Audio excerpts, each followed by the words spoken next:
안녕하세요. 개발자 인큐입니다. 오늘은 기술 면접 중에서 웹에서 HTTP를 주제로 준비를 했습니다. 기술 면접을 보면서 자바, 스프링, DB에 대한 질문 준비는 열심히 하지만 은근 웹에 관련된 기술 면접 준비는 소홀히 하는 부분이 있습니다.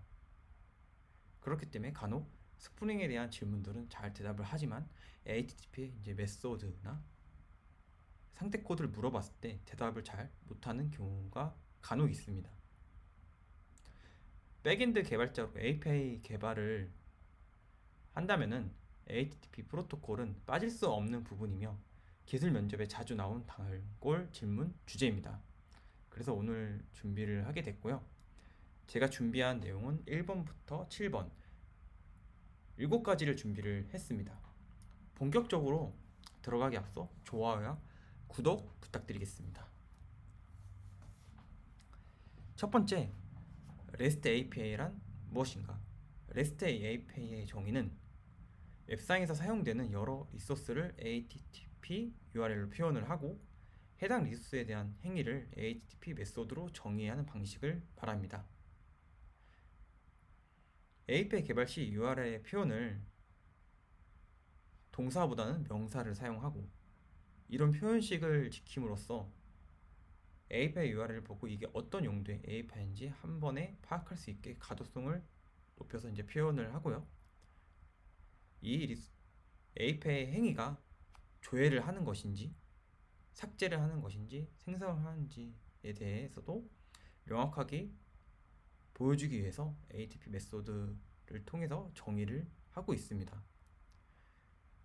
또는 REST API를 RESTful 규약을 지켜서 개발하는 것을 REST API라고 합니다. 대표적으로 규약 중에 셀프 디스크립티브와 헤이토스 등이 있습니다.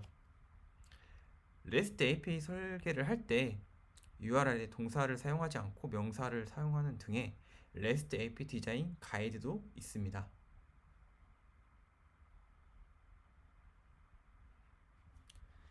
API 개발을 하면서 주의를 하거나 신경 쓰는 부분에 대해서 물어볼 수 있는데요. 이 부분은 위에 나온 셀프 디스크립티브와 헤이토스, REST API 디자인 가이드를 찾아보고 이 중에서 규약을 지키려 노력을 해보고 여기서 지킨 부분과 고려한 점과 신경 쓴 부분을 REST API를 설명을 할 때 예시로 같이 말해주면 좋을 것 같습니다.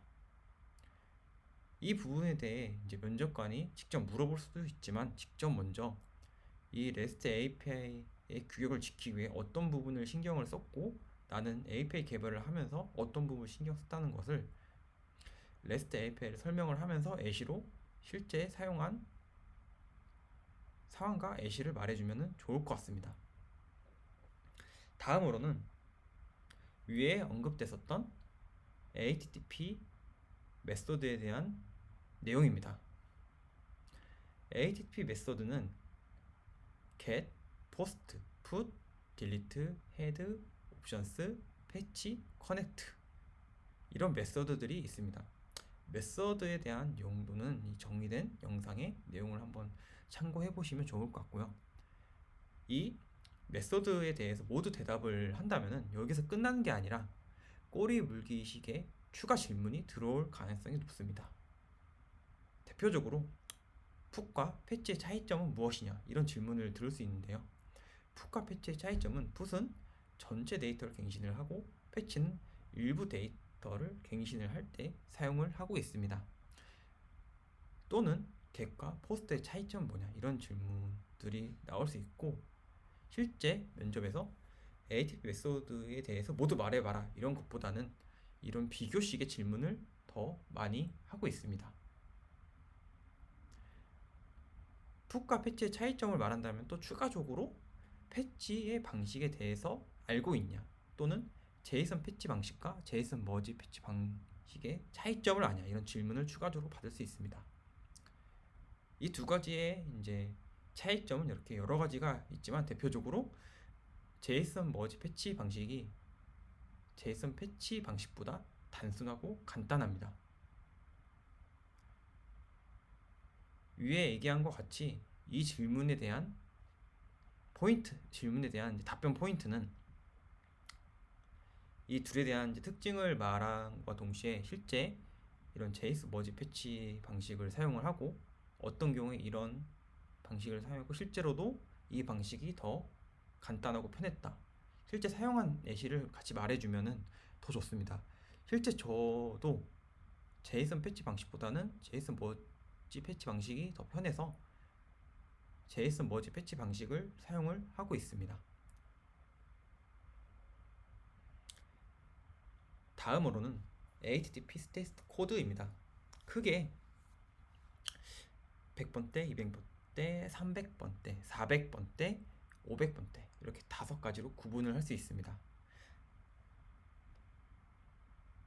이 5가지에 해당되는 이제 각각의 특징은 한번 이 영상의 내용을 한번 읽어보면 좋을 것 같고요. 저희가 이제 개발을 하면서 대표적으로 자주 봤던 코드들이 있습니다. 200번대 코드. 요청이 성공적으로 완료되었을 때. 201번대. 요청이 성공적이었으며 결과로 새로운 리소스가 생성되었을 때. 400번대. 저희가 리퀘스트를 날렸는데 그 파라미터에 문제가 있었을 때. 403번대. 권한이 없는 경우에 이런 스테이스 코드를 많이 접했을 겁니다. 이거에 대한 이제 간단한 저의 개인적인 팁은 면접이 잡혀서 급하게 스테이스 코드의 종류별로 외우기보다는 실제 이렇게 크게 5가지로 나왔지만 세부적으로 100번대는 어떤 게 있고 이렇게 구분을 하다면은 이제 여러 스테이스 코드 값들이 있습니다. 실제로 이제 급하게 외우기보다는 개발을 하면서 자주 접하는 스테이스 코드를 관심을 가지고 이 스테이스 코드가 어떤 의미인지 알고 보면 도움이 많이 될 것 같습니다. 실제로도 저희가 개발을 하면서 자주 접하는 200번대, 201번, 400번, 403번 이런 것들이 있습니다. 다음으로는 HTTP와 뗄 수 없는 것 중에 하나가 HTTPS입니다. 그렇다면은 HTTPS가 왜 나왔는지 이유를 알아야 될 텐데요. 그 이유는 HTTP에 약점이 있기 때문입니다. 평문, 암호화하지 않은 통신이기 때문에 도청이 가능합니다. 통신 상대를 확인하지 않기 때문에 위장이 가능합니다. 완전성을 증명할 수 없기 때문에 변조도 가능합니다. 이러한 약점 때문에 HTTPS가 나오게 되었습니다. 그렇다면 HTTPS는 무엇인지 같이 봐보겠습니다. SSL 시큐어 소켓 레이어 프로토콜과 HTTP 프로토콜의 조합을 통해 HTTP 통신 내용을 암호화를 하기 위해서 사용을 합니다. HTTP 통신 내용을 암호화하기 위해 사용을 하고 있고요. 이 질문에 대한 포인트는 만약에 HTTPS가 무엇이냐 물어본다면은 HTTPS가 무엇인지 얘기를 하는 것도 좋지만 왜 HTTPS가 필요한지 HTTP의 약점을 같이 이야기를 하면서 이야기를 해주면은 좋습니다. HTTPS를 보면서 SSL 계층 이제 얘기도 나왔는데요. SSL 계층에 대해서도 이제 같이 봐보면은 SSL 계층의 정의는 인터넷 상에서 데이터를 안전하게 전송하기 위한 인터넷 암호화 통신 프로토콜입니다. SSL은 밑에 이미지와 같이 보안 계층으로 응용 계층과 종성 계층 사이에 속해 있습니다. 이해를 좀 더 쉽게 하기 위해서 이 이미지를 참고하면 좋을 것 같고요. 오늘 제가 이제 준비한 웹